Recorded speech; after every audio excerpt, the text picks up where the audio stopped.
신명기 4장 1절에서 14절입니다. 키워드는 율법 해설 서론, 순종의 복과 명예, 복 있는 사람입니다. 이스라엘아, 이제 내가 너희에게 가르치는 규례와 법도를 듣고 준행하라. 그리하면 너희가 살 것이요 너희 조상의 하나님 여호와께서 너희에게 주시는 땅에 들어가서 그것을 얻게 되리라. 내가 너희에게 명령하는 말을 너희는 가감하지 말고 내가 너희에게 내리는 너희 하나님 여호와의 명령을 지키라. 여호와께서 바알 부올의 일로 말미암아 행하신 바를 너희가 눈으로 보았거니와 바알 부올을 따른 모든 사람을 너희의 하나님 여호와께서 너희 가운데에서 멸망시키셨으되 오직 너희 하나님 여호와께 붙어 떠나지 않은 너희는 오늘까지 다 생존하였느니라. 내가 나의 하나님 여호와께서 명령하신 대로 규례와 법도를 너희에게 가르쳤나니 이는 너희가 들어가서 기업으로 차지할 땅에서 그대로 행하게 하려 함인즉 너희는 지켜 행하라. 이것이 여러 민족 앞에서 너희의 지혜요 너희의 지식이라. 그들이 모든 규례를 듣고 이르기를 이 큰 나라 사람은 과연 지혜와 지식이 있는 백성이로다 하리라. 우리 하나님 여호와께서 우리가 그에게 기도할 때마다 우리에게 가까이 하심과 같이 그 신이 가까이 함을 얻은 큰 나라가 어디 있느냐. 오늘 내가 너희에게 선포하는 이 율법과 같이 그 규례와 법도가 공의로운 큰 나라가 어디 있느냐. 오직 너는 스스로 삼가며 내 마음을 힘써 지키라. 그리하여 내가 눈으로 본 그 일을 잊어버리지 말라. 내가 생존하는 날 동안에 그 일들이 내 마음에서 떠나지 않도록 조심하라. 너는 그 일들을 내 아들들과 내 손자들에게 알게 하라.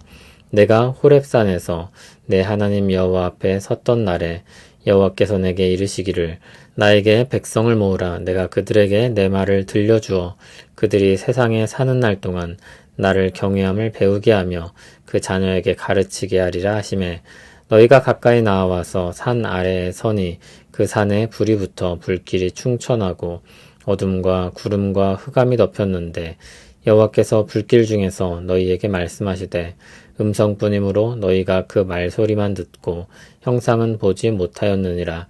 여호와께서 그의 언약을 너희에게 반포하시고 너희에게 지키라 명령하셨으니 곧 십계명이며 두 돌판에 친히 쓰신 것이라. 그때 여호와께서 내게 명령하사 너희에게 규례와 법도를 교훈하게 하셨나니 이는 너희가 거기로 건너가 받을 땅에서 행하게 하려 하심이니라. 아멘. 모세는 하나님의 말씀에 순종합니다. 이스라엘 다음 세대가 약속의 땅으로 들어가도록 준비하는 일을 계속합니다. 역사를 새기는 일은 끝났습니다. 이제 율법 해설이 시작됩니다. 모세는 이스라엘을 향해 말합니다.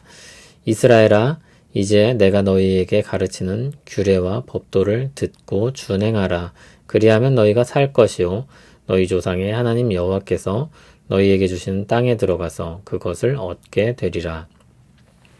순종에 따른 생명과 삶을 이야기합니다.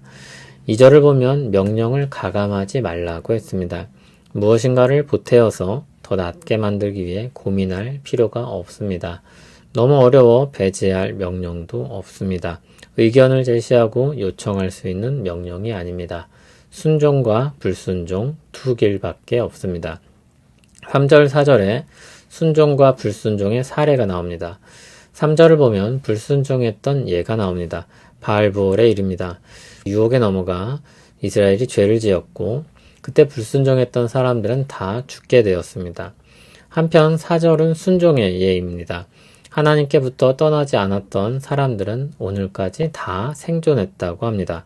순종하면 살고 그렇지 않으면 죽습니다. 그러므로 멸망하지 않도록 모세는 하나님의 말씀을 전하고 가르칩니다. 백성들은 약속의 땅에서 그 말씀을 들은 대로 순종하며 살아야 합니다. 6절을 보면 순종의 삶이 가진 의미를 밝혀주고 있습니다. 여러 민족 앞에서 지혜와 지식이 있는 백성으로 나타나게 될 것입니다. 순종하는 삶을 통해 하나님의 복된 백성이라는 것이 드러나는 것입니다. 7절, 8절은 큰 나라가 어디 있느냐고 말하며 받은 복이 풍성하다는 것을 드러냅니다. 7절엔 하나님이 가까이 계신 특권과 은혜를 말합니다. 하나님은 기도할 때마다 가까이 하시며 응답하셨습니다. 그런 하나님, 그런 복을 받은 백성은 없습니다. 8절엔 공의로운 큰 나라를 말합니다. 복을 받아 누릴 뿐만 아니라 바른 나라로 세워진 백성들입니다. 명예로운 나라입니다. 그러므로 복되고 명예로운 나라로 그들이 세워졌음을 새기고 하나님의 말씀을 따라야 할 것입니다. 그것이 이스라엘의 복과 명예입니다. 그런데 하나님의 백성의 순종은 형식만 갖추어서는 될 것이 아닙니다. 마음으로부터 우러나오는 순종이어야 합니다. 그래서 9절을 보면 마음을 힘써 지키라고 명합니다. 그리고 하나님의 말씀을 대대로 전하라고 또 명합니다. 호렙산에서부터 시작된 하나님을 경외하는 백성으로서 하나님께 순종하고 그 역사와 법도를 전하며 사는 것입니다. 9절에서 14절을 보면 그날의 역사를 간략히 소개합니다. 영광의 하나님께서 위엄 있게 나타나셔서 언약을 반포하시고 관계를 확정하셨습니다. 그리고 살아야 할 삶의 방식을 가르치셨습니다. 십계명 두 돌판에 친히 써서 주셨습니다. 이미 그때부터 하나님은 새 땅에서의 삶을 내다보고 있었습니다. 14절을 보면 거기로 건너가 받을 땅에서 행하게 하려 하심이라고 했습니다.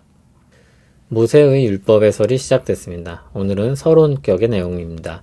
기본적으로 율법에 순종해야 할 것을 가르칩니다.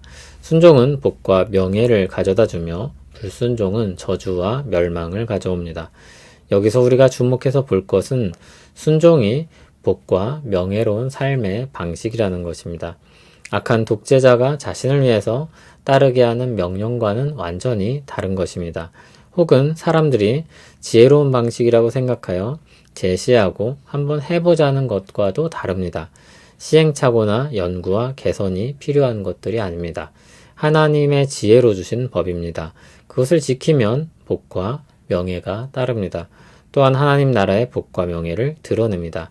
자신들은 그것들의 수혜자로서 누리게 되고 세상을 향해서는 하나님께 영광을 돌리는 나라가 되는 것입니다. 하나님의 말씀은 족쇄가 아니라 영광스러운 특권입니다. 건강한 생활 습관과 비슷하다고 말할 수 있습니다. 좋은 음식, 자신에게 맞는 음식을 적당히 먹고 적당한 운동과 질서 있는 생활을 하는 것입니다. 그러면 몸이 건강해지고 그 유익을 누리게 될 것입니다. 그리고 주변 사람들에게는 좋은 모범이나 도전이 되고 자신은 일종의 명예를 얻게 될 것입니다. 그것은 정한 질서를 따라 행한 것으로 얻는 결과입니다. 다시 말해 자신을 통제하여 얻는 것입니다. 하나님의 말씀은 그와 비슷하다고 할 수 있습니다. 기준과 방향이 제시된 말씀이 있고 그것에 자신을 통제하는 것입니다. 무엇으로부터 자신을 지키는 것입니까? 죄악으로부터 자신을 지키는 것입니다. 죄악으로 흘러들지 않고 규모 있고 질서 있게 자신의 삶을 끌어가는 것입니다. 그럴 때 자신은 물론 하나님은 마땅한 영광을 받으시고 세상은 그 은혜와 영광을 보고 나올 수 있는 것입니다. 하나님의 말씀을 따르는 삶은 참으로 풍성한 삶을 누리게 하는 방법입니다. 그래서 시편 1편을 보면 복 있는 사람이 주야로 말씀을 묵상한다고 했습니다. 항상 그 말씀을 읊조리며 하나님의 말씀을 따라 사는 것입니다. 하나님은 그것을 보고 기뻐하십니다. 순종하는 자의 삶을 인정하십니다. 예수 그리스도 안에서 하나님 나라 백성으로 불러주시니 감사합니다. 우리를 부르시고 의롭게 하신 것처럼 또한 은혜를 계속해서 베풀어 주셔서 복된 삶을 살도록 이끌어 주시옵소서.